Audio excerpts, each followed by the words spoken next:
orang-orang telah beriman kepada Allah, ittaqullah, coba kamu tingkatin tuh takwanya, deketin Allahnya. Anda pengen harta, yang punya harta itu Allah.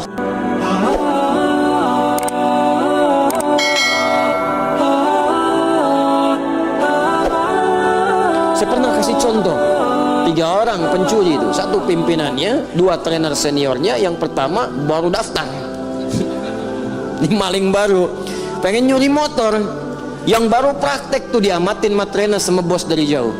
Ya kecepatan cuma sedetik, dia sampai 3 detik belum selesai. 3 detik, susah nih bos, sabar, terusin, sabar. Anda bayangin, ini ada orang maksiat aja sabar sekarang. Nonton bola sabar malam, nonton bola tuh bisa sabar. Anda bayangkan, bahkan pejudi nunggu menit terakhir sabar. Sabar aja dulu, ntar bagian terakhir injury time. Anda bayangin, kenapa Anda yang tahajud nggak sabar? Kenapa Anda yang puasa nggak sabar? Kenapa Anda menghafal Quran nggak sabar? Sabar kawan, sabar. Karena memang dunia ini tempat capek, ntar di akhirat istirahatnya, di alam kubur istirahat, sampai nggak ada orang bisa bangunkan lagi. Istirahat, silahkan yang lama istirahat, nggak akan bangun demi Allah saya katakan. Ya, istirahat yang panjang. Sekarang nggak apa-apa, capek juga, lagi tidur bangunin, Allahu Akbar, Allahu Akbar, ya bangun aja dulu, bangun dulu aja. Ya isya, maghrib capek tiduran, dibangunin, bangun aja dulu, bangun. Ntar ada saatnya nggak bangun lagi. Di situ silahkan istirahat yang panjang. Ya kalau pengen cepat-cepat silahkan, kan? Cuman nggak bisa milih. Saya tuh sampaikan ini penting supaya kita bisa mengukur kita ini benar nggak berislam sampai dengan malam ini. Benar nggak mengamalkan Al-Quran? Benar nggak kembali pada Al-Quran? Jangan-jangan Al-Quran minta kita ke timur, kitanya ke barat. Kata Quran, John jangan gosip, ente gosip.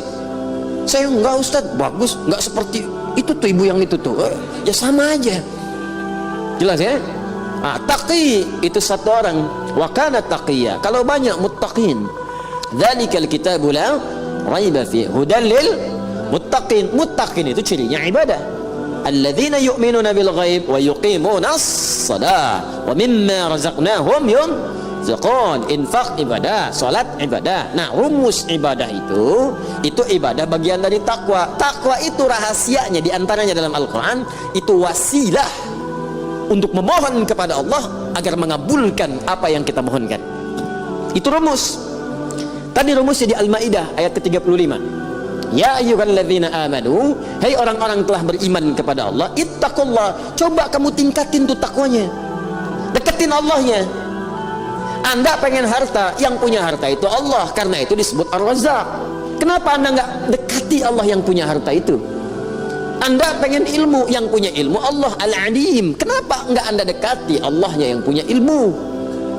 Kan rumusnya begitu. Orang yang punya kita dekati supaya dapat bagian dari apa yang ia punya. Allah punya segalanya, dekati pemiliknya supaya ia membuka kepada Anda segala pintu kemudahan dia. Bagaimana jalan mendekat kepada Allah? Ittaqullah, tingkatkan takwa ibadah. Makanya orang dulu itu banyak yang ibadah, pasca ibadah dia memohon kepada Allah. Bahkan saat sedang ibadah minta. Itu Nabi Zakaria kan punya anak Yahya, minta dalam ibadah. Belum selesai ibadah udah dikabul. Quran surah ke berapa? 3 ayat ke 38. Minta tuh, minta keturunan dalam sholat. Anda bayangkan, ya hunalika da'a Zakaria rabbah, di mihrab itu Nabi Zakaria bermohon kepada Allah Rabbnya. Qala rabbi habli min ladunka dzurriyyatan thayyibah innaka sami'ud du'a.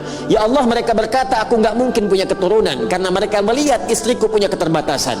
Secara klinis dia sudah menopause, secara medis dia divonis mandul. Kata manusia yang nggak mungkin, tapi hamba percaya engkau pemberi yang tak punya batas. Sifat Allah namanya Wahhab, pemberi tanpa batas. Minta dengan amr lit talab, memohon. Habli, mohon ya Allah, anugerahkan kepadaku dari sifatmu yang tak punya batas. Dzurriyyatan thayyibah min ladunka, dari sisimu saja.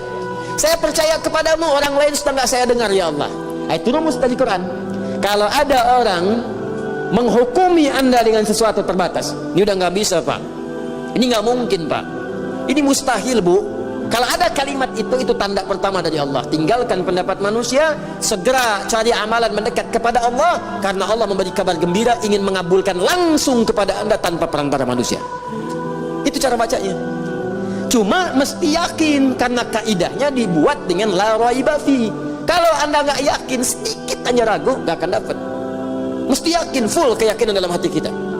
Full keyakinan. Kalau sudah full, dapat. Makanya ketika Nabi Zakaria memohon dengan penuh keyakinan dalam salatnya, innaka sami'ud du'a, engkau pasti pakai inna tuh. Inna itu kan kalau di ilmu nahwu kita ngaji, inna harfu nasbin wa tawqidin tansibul isma wa tarfa'ul khabara mabniun 'alal fathi la mahalla lahu min al-i'rabi. Paham? Tidak. Nah, inna harfu nasbin wa tawqidin. Inna itu huruf yang menunjukkan makna nasab. Nasab itu kalau harakat fathah harakatnya. Tapi di ilmu bahasa nasab itu menancapkan sesuatu dengan kuat. Nasabar rajulu asahu 'alal ardi. Seorang menancapkan tongkatnya dengan kuat di tanah. Bum. Sehingga sulit untuk dicabut. Sulit. Nasaba namanya. Jadi kalau ada kalimat dibuka dengan inna, itu mesti tancapkan dalam hati kita dengan kuat. Jangan ragu. Makanya orang Arab kalau ingin meyakinkan sesuatu pakai inna di depannya. Ya. Huwa ya'ti hadzal masa. Orang itu akan datang sore ini. Ah, masa? Kaif? Gimana? Innahu ya'ti hadzal masa. Saya yakin dia akan datang sekarang. Ya. Uhibbuk. Aku mencintaimu sayang. Gombal. Inni uhibbuk ya inna. Sungguh Inna, aku mencintaimu. Namanya Inna misalnya, ya. Inna, ini sungguh aku. Inni uhibbuk ya ummi. Saya mencintaimu ibu. Inni uhibbuk ya abi. Aku mencintaimu ayah. Fa idza ihfadal Quran. Kalau engkau cinta denganku ya anakku, hafalkan Quran supaya engkau berikan mahkota padaku di hari kiamat. La ahtaju bi Ferrarika wala bi Lamborghinika wala bi Lamborghituka wa innani asyaqqu hubban wa ashtaqu mahabbatan lil husuli tajil Quran. Sungguh aku enggak butuh dengan Ferrarimu, sungguh aku tidak butuh dengan Lamborghinimu, juga Lamborghitumu. Yang aku inginkan engkau berikan mahkota dengan tanganmu yang aku rawat sejak kecilmu di hari kiamat saat aku kembali kepada Rabb kita semua.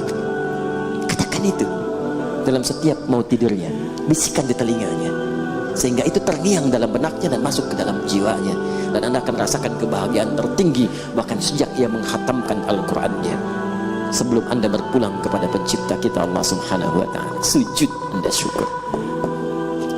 Betapa saya lihat, saya sering terharu kalau lihat anak-anak sedang karantina selesai, ibunya datang, bapaknya datang, semangat disupport itu. Habis itu ada yang telepon, ada yang nangis, ada yang macam-macam. Itu baru di dunia, apalagi di akhirat nanti. Apalagi di akhirat. Muliakan diri Anda dengan kemuliaan dari Allah Subhanahu wa ta'ala. Wabtaghu ilaihil wasilah. Cari wasilah dengan takwa. Ini saya sering dapatkan nih banyak kertas masuk. Mungkin ribuan kertas masuk itu. Masuk. Masalah semua. Masalah semua. Jadi, ya saya ini memang objek masalah. Datang. Alhamdulillah. Memang tugasnya begitu. Ya kalau nggak mau begitu jangan jadi ustaz gitu kan. Datang, cuman persoalannya Anda ini kebanyakan belum mendekat kepada Allah. Ya kuncinya kan sederhana, dekati dulu Allahnya, yakinkan pada diri kita. Salah satunya apa? Dengan ibadah. Makanya ibadahnya maksimalkan. Begitu maksimal, pasca ibadah doa, biasakan berdoa. Doa. Nabi itu berdoa.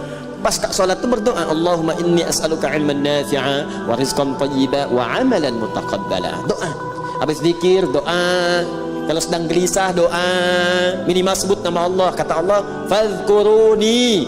Quran surah kedua ayat 152. Ya paling kanan sebelah bawah. Sebut aku. Sebut aja dulu. Siapa? Bagaimana aku menyebutmu ya Allah? Ditafsir di Quran surah 17 ayat 110. Qul Allah. Paling singkat sebut nama Allah. Ya Allah, ya Allah, ya Allah. Coba biasakan nih. Saya juga sama mempraktikkan. Guru-guru saya menyampaikan. Kalau sedang dibisikin pikiran buruk, orang maksiat mau tobat, ada pikiran-pikiran buruk, dorongan-dorongan keburukan, prasangka buruk, ingin berbuat maksiat, sebut dalam hati kita, latihan.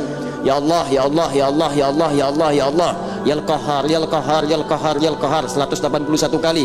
Nah, itu zikir tuh. Ada ijazahnya tuh, ya. Ya Allah, ya Allah, ya Allah, ya Allah, Yal Qahar, Yal Qahar, Yal Qahar 181 kali. Minta sampai zikir itu menguasai hati kita. Kalau sudah menguasai hati ini, maksiat akan keluar. Karena orang kalau sudah ingat dengan Allah, gak akan pernah ingat dengan maksiat. Orang kalau sudah ingat dengan Allah, maka yang buruk keluar. Ini kebanyakan orang berbuat maksiat itu karena gak ingat Allah. Kalau koruptor ingat Allah, gak akan korupsi. Kalau pencuri ingat Allah, gak akan mencuri. Gak ada orang mencuri pakai bismillah. Bismillahirrahmanirrahim, kotak infak nih supaya sah di masjid itu kan, gak bisa. Semua pasti. Kalau ingat Allah itu mustahil. Kalau ingat itu berarti ingat dosa, ingat pahala. Kalau dosa neraka, pahala surga. Dan surga terbesar, maksudnya pahala yang paling besar diberikan adalah ketika salah satunya di antara yang sekian banyak, pahala itu paling banyak ketika orang terdorong maksiat kemudian dia menghentikan dan menjauhinya. Itu pahalanya banyak banget.